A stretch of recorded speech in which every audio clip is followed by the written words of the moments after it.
Et nous le retrouvons, Kodovi Ametonon, qui a effectué l'exercice une fois encore pour nous de collecte des données disponibles. Déjà prêt à nous faire le point de sa moisson. Kodovi Ametonon, bonjour. Bonjour Joël Tonji, bonjour également à nos amis téléspectateurs. Oui, comme je l'annonçais, nos collègues ont répondu à leur façon à l'appel de ce matin. Encore de l'information disponible. Oui, il y a de l'information dans la mesure où l'actualité politique est plus que riche par ces derniers jours. Il y a qu'au niveau de l'Assemblée nationale, on l'avait dit hier, ça travaille beaucoup. Les groupes parlementaires se sont déjà constitués. Sans surprise, c'est les blocs républicains d'une part et les progressistes de l'autre côté. Au niveau donc de la sphère politique au plan national, ça parle également après la sortie donc du chef de l'État.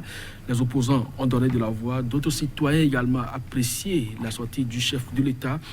On en parlera sans oublier cette note du ministre de l'Enseignement supérieur qui fait également grand bruit au niveau donc des universités du Bénin. Ah oui, quand je viens maintenant, la fameuse note circulaire. Alors, nous allons y aller et on démarre avec La Dépêche qui écrit donc en titre « Message de décrispation attendu du président Patrice Talon. Le chef peine à convaincre », écrit le journal La Dépêche qui poursuit suite au message du chef de l'État à la nation. La réaction de l'opposition et puis une note sportive, Cannes 2019 au Bénin. La préliste probable des écureuils du Bénin, bientôt disponible avec Michel Dessuet, écrit le journal La Dépêche. L'Afrique en marche cette fois, crise politique selon l'USL. Le PR reconnaît les pertes en vies humaines de ces lois. Et puis, message à la nation, Talon contre Bénin, divorce, un discours à vite oublié, encore un marché de dupes. Et puis, toujours message à la nation, l'opposition doute de la sincérité du chef de l'État, pas de dialogue et de paix sans vérité et justice.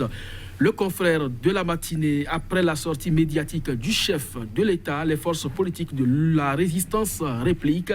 Pour Donclam Abalo, les propos du chef de l'État sont loin d'être des propos d'apaisement du climat social. Pour Gibi Tokpe, Talon a manqué une occasion de se réconcilier avec son peuple. Et Joël Adjavon d'ajouter, le Bénin mérite mieux. En tout cas, le confrère de la matinée vous propose l'intégralité du message du chef de l'État, Assemblée nationale, toujours avec le confrère de la matinée, naissance de deux groupes parlementaires, Union progressiste et Bloc républicain, toujours Parlement béninois. Le commandant Sounouvou prend la tête du cabinet militaire. De nouvelles démissions de ministres à retrouver dans le journal. Et puis répression post-électorale. L'ONU donne 1 an au gouvernement. Patrice Talon, le nouvel observateur, réaction de l'USL sur le discours du chef de l'État à la nation. Il aura enfin lui-même reconnu qu'il y a eu des pertes en vies humaines causées par les lois qu'il a mises en place. Et puis confiscation de la liberté de Yahi Boni, de la sécurité vers l'insécurité. Adresse du président de la République à la nation, les Béninois. Plus que jamais déçu, s'interroge le journal. Et puis prétendu métendu de Talon, il n'y a pas de dialogue et de paix sans vérité et justice. Le quotidien Matin libre pour terminer. Assemblée nationale, 8e législature. Qu'est-ce qui n'a pas marché, s'interroge le journal.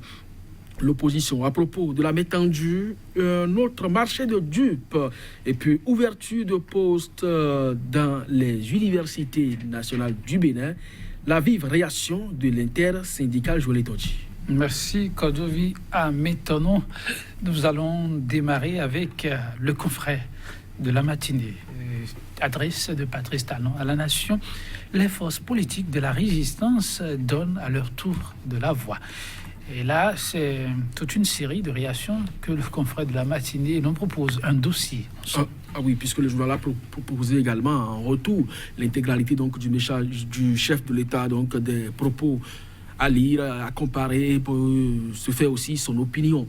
Maintenant, le journal a rapporté donc les propos de certains jeunes qui portent aujourd'hui la voix de cette opposition, donc Lamabalo, Guido Mitokpe et puis Joël Adjavon. Le Bénin mérite mieux, donc les uns et les autres sont allés donc de par leur lecture sur cette sortie du chef de l'État.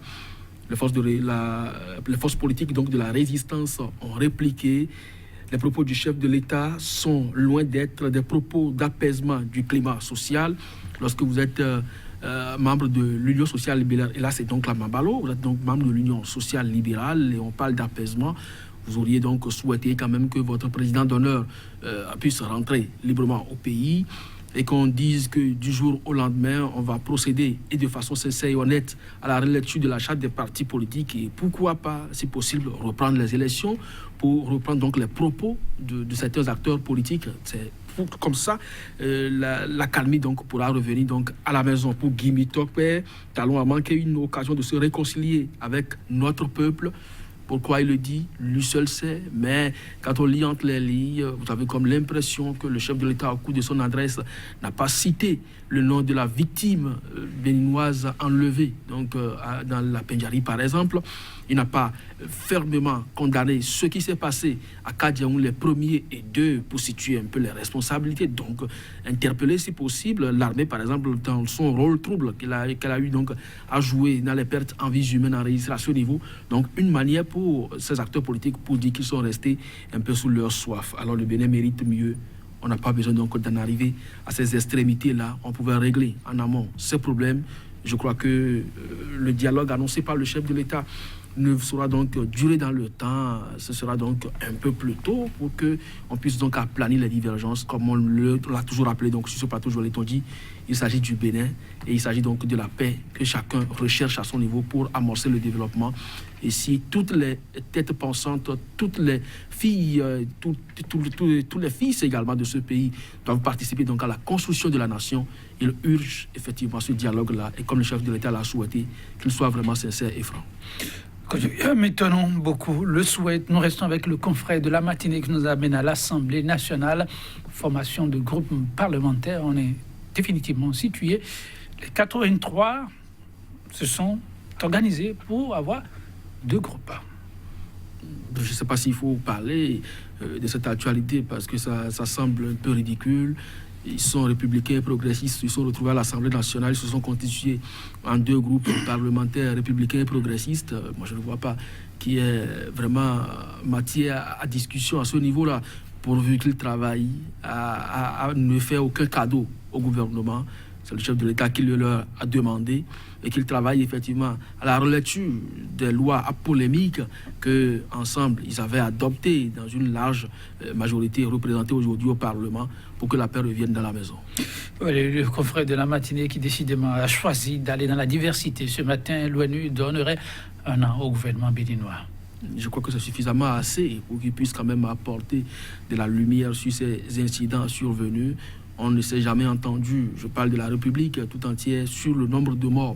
L'opposition parle d'un certain nombre de chiffres, la société civile, autre chose, des médias, aussi bien à l'interne qu'à l'étranger, disent autre chose également. Maintenant, le chef de l'État, un peu comme le nouvel observateur, l'Afrique en marche aujourd'hui, à travers donc sa sortie, pour la première fois, donc de façon officielle, le gouvernement reconnaît que à travers donc ces élections de 28 avril et les événements du 1er et 2 mai, il y a eu des pertes en vies humaines. Mais on les chiffre à combien désormais? L'ONU donne un an. Je crois que les autorités peuvent travailler à accélérer les choses. Ça participe aussi de l'apaisement, de la tension sociale. Si le gouvernement peut rendre public une note dans ce sens-là et situer les uns les autres sur le nombre de décès, je crois que ça va davantage apaiser les cœurs. On parlera autre chose parce que les confrères ont fait, dans l'ensemble, dans la diversité, Matin Libre qui, loin des événements politiques, nous amène au lieu du savoir, l'université d'Abomey-Calavi, ouverture de postes qui crée de la polémique. Oui, vous savez, je crois qu'il y a des sachants qui apprécieront davantage le contenu de cette note, mais c'est quand même dommage. Lorsque le chef de l'État prône l'excellence en milieu universitaire et même pour que le Bénin soit quand même cité parmi les nations révélées du monde en termes de savoir, il faut quand même des gens qualifiés. Lorsque vous demandez aux enseignants qui peuvent aller se faire former, s'inscrire donc sur la liste de CAMES et avoir leur agrégation, mais attendre le temps que vous auriez souhaité pour les recruter. Et quand on sait quand même, quand vous lisez à travers donc les lignes de cette note-là, vous sentez très bien que ce n'est pas forcément le mérite qui est recherché, c'est au bon vouloir. croit que ça va se faire. Et la note aussi pêche par la forme administrative. Lorsque vous mettez dorénavant dans une lettre que vous adressez même à votre enfant, ça pose problème au plan administratif quand on parle de courrier administratif. Et quand il s'agit maintenant d'une note qui vient donc du ministre de l'enseignement supérieur adressée à ses collègues des universités, ça pose également un double problème, aussi bien de la dignité de l'être humain et du respect de la déontologie administrative. Je m'en arrête là. Peut-être que vous allez trouver donc ceux qui sont les mieux concernés par cette note-là, et surtout ceux qui ont fait l'administration, pour apprécier la valeur. Parce que ça pose problème et en matière de désert de compétences, on s'illustre davantage et c'est mauvais. C'est le sujet en débat pour les 24 heures à suivre quand je viens maintenant, les sachant donner la disponibilité. On nous dit que nous avons quelques minutes encore quand je viens maintenant. Comment nos confrères ont opté pour la diversité, je vous amène sur notre terrain avec la Dépêche qui a fait aussi le politiquement correct, mais nous fait une petite ouverture Cannes 2019, la préliste, probablement pour les écureuils connus. Oui, c'est quand même attendu, parce qu'il faut quand même qu'on sache, les ambassadeurs, ceux qui vont défendre donc les couleurs du Bénin, pour le révéler encore davantage en Égypte. On a déjà participé à plusieurs Cannes sans victoire. Le seul point que nous avons obtenu, c'est un match nul. Cette fois, on attend des victoires. Et si déjà Michel Dessuyer peut rendre disponible la liste pour qu'on puisse commencer par apprécier, ce serait quand même bon. Merci. Quand je viens maintenant, chers téléspectateurs, merci et à demain.